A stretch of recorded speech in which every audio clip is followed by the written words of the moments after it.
Welcome to the Deep Dive. We're here as always to sift through the research and pull out what really works. Today, we're tackling something really crucial for nonprofits: successful press releases.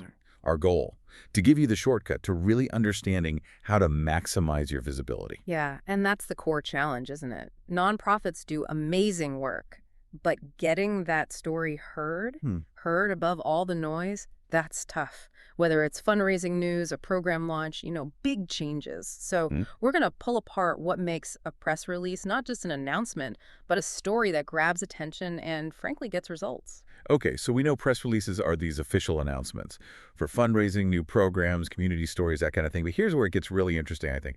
What can a good press release achieve that, say, paid advertising just can't? Credibility, that's the big one. Think of the press release as a kind of a strategic bridge. It builds that third-party validation. When a trusted news outlet covers your story, potential donors see that. And that external stamp of approval, it carries so much weight, far more than just saying, we're great yourself. Right, and you had some specific notes on impact, particularly that doubling figure. Can we clarify that a bit? Are we talking doubling the whole donation pot, or is it more about the conversion rate from people who saw the news story?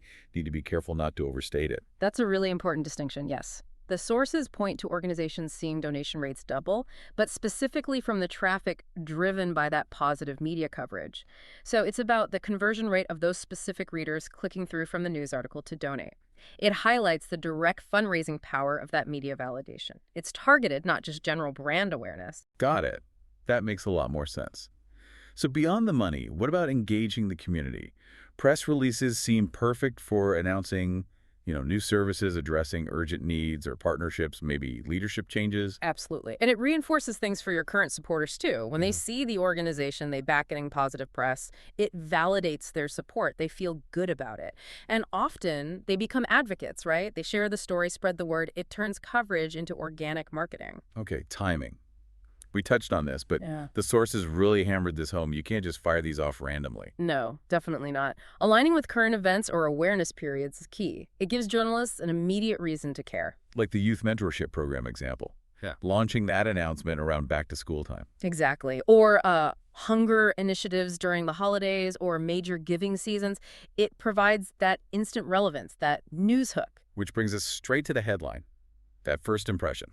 The absolute gateway. Journalists scan hundreds of emails. You literally have seconds. So that headline has to scream news. It has to grab them immediately. And the criteria are pretty clear. Be specific, be action-oriented, and keep it short, ideally under 80 characters for, easy scanning. The worst thing you can do is be vague. Local nonprofit helps community. Right. Tells them nothing, means nothing. Precisely. Compare that to youth literacy program reaches 10,000 students in underserved districts. Okay, yeah. That's concrete, measurable impact. Yeah. Tells the reporter exactly what the story is. That's the goal. And then the opening paragraph has to deliver on that promise instantly. The first few sentences. What's the rule there? Keep it tight. The classic 5 W's: who, what, when, where, and crucially, why it matters. Pack all of that into maybe 2-3 sentences max. A reporter should be able to get the core story right there. So they could almost write a short brief just from that opening. That's the ideal, yes. Don't bury the lead. Never bury the lead. Okay, so assuming we've hooked them with the headline and opening, we get into the body. Big point here from the sources. Language. Yes. Avoid the jargon. Seriously. Nonprofits sometimes get caught up in their own internal language, acronyms. Things that mean something inside the organization, but nothing to an outsider. Exactly. If a reporter has to Google your terms, you've already put up a barrier. Keep the language accessible. And it's not just about clarity. It's about making it resonate, right? Storytelling. That's the next level. Transforming dry facts into something human. So that example of shifting from we served 500 families. Right. Instead, you frame it like, Maria, a single mother of 3, found hope. She was one of 500 families who regained stability. Ah, okay. You put a face to the number, makes the statistics stick. It creates that emotional connection, makes the impact real. But while stories connect, reporters still need the hard facts. The structure needs to be solid, what absolutely has to be in the body. Okay, 4 key things. 1, solid data. Current statistics showing your reach, your impact, measurable stuff. 2, quotes from leadership, and not just generic fluff like "we're thrilled." Needs substance. Yes. Quotes that show passion, purpose, like this funding tackles a critical gap in mental health services we've seen growing for years. Something with teeth. Got it. What else? 3, beneficiary testimonials, if possible and appropriate. Powerful stuff. And 4, specific, clear details about the program or event. Dates, locations, how people can get involved, make it easy for the journalist. Okay, now for something that feels increasingly vital, multimedia, visuals. This isn't just nice to have anymore, is it? The sources suggest it dramatically changes how releases perform. Oh, dramatically. The numbers are pretty stark. Releases with images get, 94% more views? 94%, that's huge. It is. And video. Adding video boosts your chance of hitting the front page on Google by something like 53 times. Wow. 53. So it's not just about looking good, it's about actually being found. Exactly. And think about the journalist's job. Right? It saves them work. Yeah. I might not have a photographer or videographer available. Precisely. You're giving them ready-to-go assets. High-quality photos, people benefiting, volunteers in action, short video clips, maybe 60 seconds, infographics, visualizing your data. What about the practical side, sending the files? Crucial point. Provide options, different formats, different resolutions, and always, always include clear captions, credits, context. Make it effortless for them. Frictionless. If they have to email back asking for a high-res version, you might lose the opportunity. They're busy. Okay, so we've crafted this amazing release, got great visuals. Now, how do we get it to the right people? Distribution. And strategic distribution. Blasting it out to a massive generic list, that's spamming, basically. Damages your credibility, too, right? Absolutely. You need targeted media outreach. Build segmented lists. Yeah. Meaning, know who covers what. If you're an environmental group, find the climate reporters, the sustainability editors. Don't send it to the sports desk. Obvious when you say it, but probably often overlooked. Very often. Segment by beat, by location, local versus national outlets.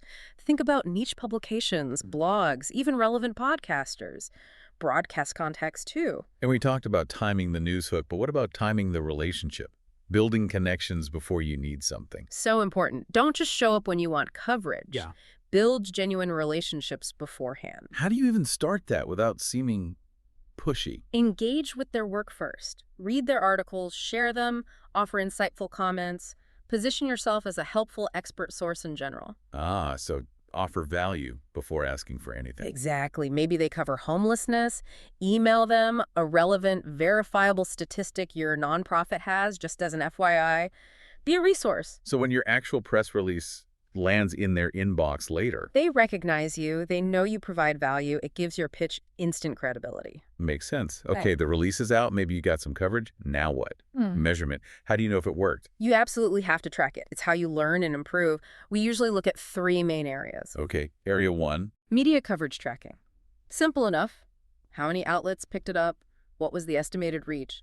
But also quality. Quality meaning. Was it a prominent story, maybe with a headline mention? Or buried on page 10?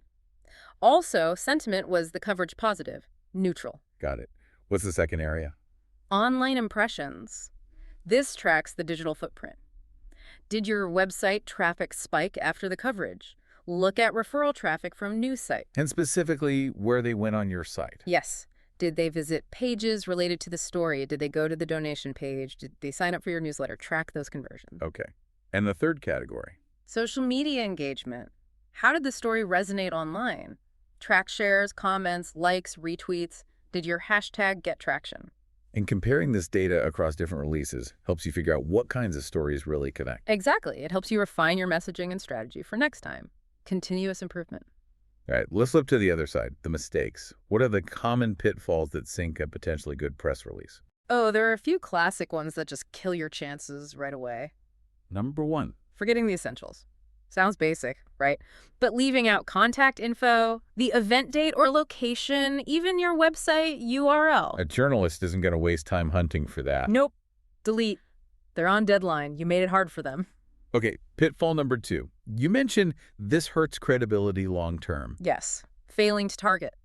Sending that local story to national reporters or an art story to a finance journalist. It just shows you haven't done your homework. Right. It screams amateur and guarantees they'll probably ignore your emails in the future. You've burned that bridge. Pitfall 3 connects back to language. Too much jargon.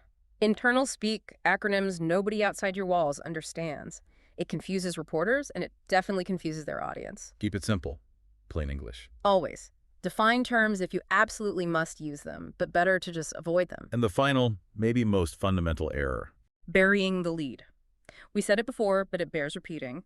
The absolute most important, most newsworthy piece of information must be in the headline and the very first sentence. Don't make them dig for the actual news. Never. If the key takeaway is hidden in paragraph 4, game over. They've already moved on. So, pulling this all together, what's the big picture here? Success really hinges on that combination. Yeah. Compelling storytelling grounded in facts, plus smart strategic execution. That means targeted distribution to the right people and then actually measuring what happened. So well-crafted press releases aren't just formalities. They're genuinely powerful tools. Absolutely. They amplify your nonprofit's voice, extend your reach way beyond your existing supporters, and build that crucial credibility. That really is the key takeaway. So for everyone listening, if we know that a single well-targeted release done right could potentially double the donation conversion rate from referred traffic, what's one tangible impact you could aim to measure next month just by sharpening your headline, double-checking all the details are there, and adding one compelling photo? Think about that potential return. We'll see you next time on The Deep Dive.